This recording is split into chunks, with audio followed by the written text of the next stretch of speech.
Tejo Mattioli es músico e integrante de la Teja Pride. Además es sociólogo y funcionario público. Su familia se exilió en Suecia cuando tenía 1 año y volvió a Uruguay 6 años después.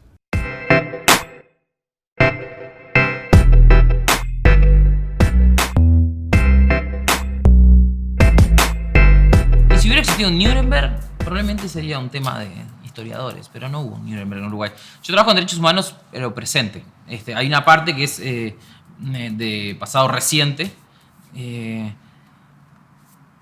Yo creo que está pasando lo que siempre debió pasar. Que la justicia tiene que proceder, que hay cosas que no pueden quedar impunes, y que los derechos humanos no prescriben. El terrorismo de Estado no puede quedar impune. Y tenemos... Pero por ejemplo en Argentina tuvieron su Nuremberg. Sí. Y terminaron, por lo menos desde mi punto de vista, con una solución mucho peor que la nuestra, porque viene un gobierno y entran presos, venía otro gobierno y salían para afuera, después venía otro gobierno y entraban presos de vuelta. Y eso es como... Pero eso es un problema de la justicia en Argentina. ¿Pero era la justicia o de la solución política que le dio la sociedad? En Argentina murió un pibe ahora, lo mató la policía, y ahora en este gobierno. Y en el anterior pasó lo de Maldonado, que es rarísimo, pero antes había desaparecido López, en el otro, un gobierno, uno de los... Sí. Ahí tenés un aparato represor que siguió existiendo, que nunca lo desmantelaron. Claro, Nuremberg no solo pasa Nuremberg y pasa que el Estado nazi desaparece, porque pierde la guerra. Creo que es una construcción también. Pensar en cosas que sucedían en Uruguay en los 80, incluso en los 90, con una...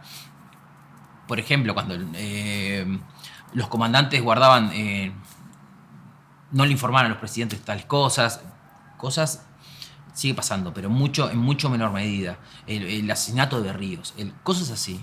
Es impensado, y eso es una construcción que no es de un partido, es una construcción de la sociedad, incluso el haber cambiado el término. Yo me acuerdo de ser adolescente, prender la tele y estaba Blanca y estaba...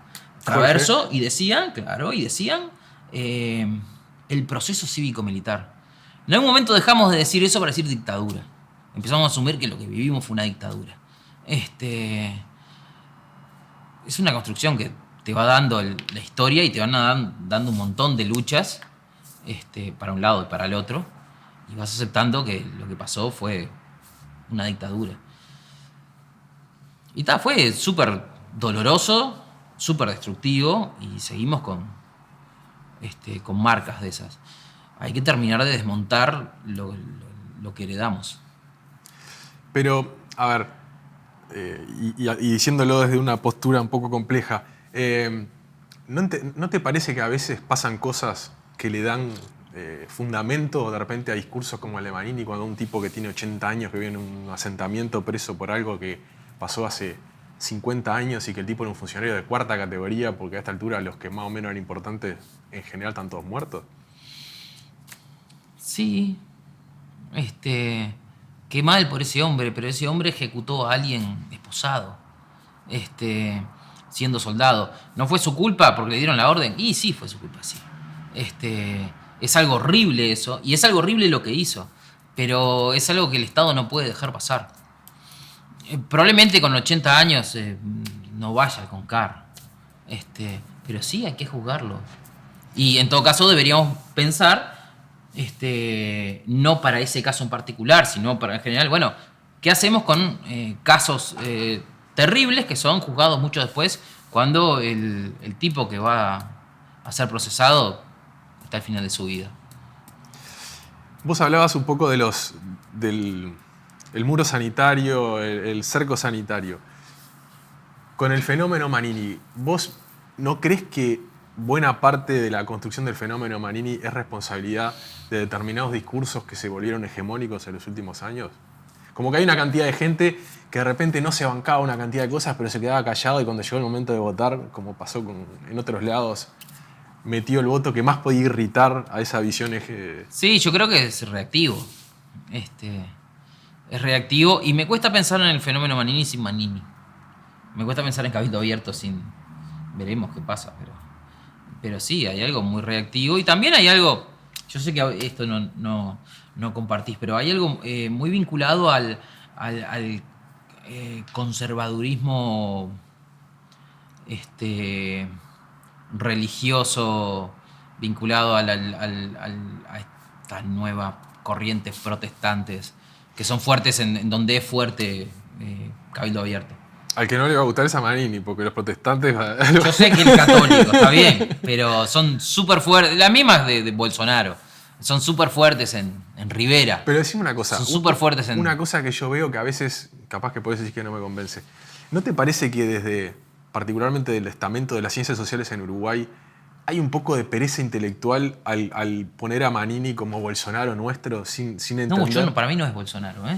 No. Yo dije... no lo digo por vos, lo digo en general. ¿No te parece que hay como una liviandad en el análisis de un fenómeno que en realidad, si vos lo lees un poco, tiene mucho uruguayo? Porque los Manini están en la política acá desde hace 100 años. 100 años. Sí, no es Bolsonaro. Es derecha, de hecho es extrema derecha, pero no es Bolsonaro. Bolsonaro es una caricatura. Es un fenómeno que puede pasar en Brasil. Incluso Bolsonaro y Trump para mí no son lo mismo, ni a palos. Tienen puntos en contacto, pero no son lo mismo. Y un fenómeno como Bolsonaro acá no funcionaría. No funcionaría. No, Manini es el producto de la sociedad uruguaya. Y estas corrientes súper conservadoras también son productos de la sociedad uruguaya. Y sí, hay algo muy reactivo ahí. Con la idea de que, bueno, se pasaron de mano con los derechos y hay que frenar. No solo hay que frenar, hay que ir para atrás.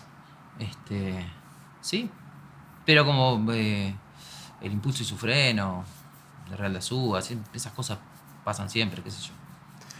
Pasamos al otro área de tu pasión, por lo menos generalmente cuando haces comentarios, el tema del urbanismo y sobre todo el transporte público es algo que te obsesiona bastante.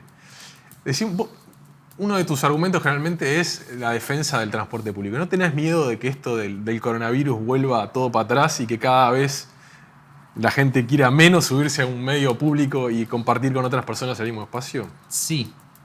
¿Cómo reacciona la ciudad a eso? Sí, le tengo miedo a eso, le tengo miedo a la Sprawl City, a la ciudad expandida.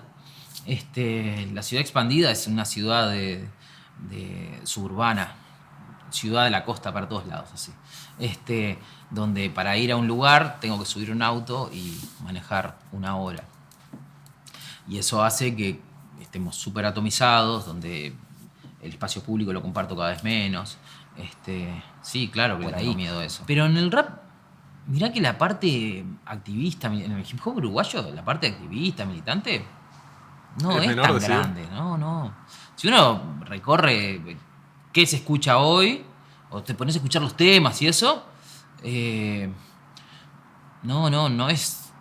A ver, hay como dos grandes escenas. Las escenas de las bandas, ponele, ¿no? Los Buenos Modales, qué sé yo, de Underclan, todo eso, AFC. Y después tenés una escena de hip hop vinculada al freestyle, que es enorme y que está en todo el país. En Montevideo hay movidas como la Dark Jail, o movidas en Rivera, en Tacuarembó. No está tan vinculado con lo activista. Durante mucho tiempo sí, gente trabajó en el hip hop de forma activista y trabajando dentro de las cárceles o trabajando en barrios carenciados. Pero no creo que sea la mayoría. Hay mucha gente en la cultura que es de izquierda. Hay mucho menos que es de derecha. Hay un montón de gente en la cultura que no milita o no lo dice públicamente. Pero sí que, a ver...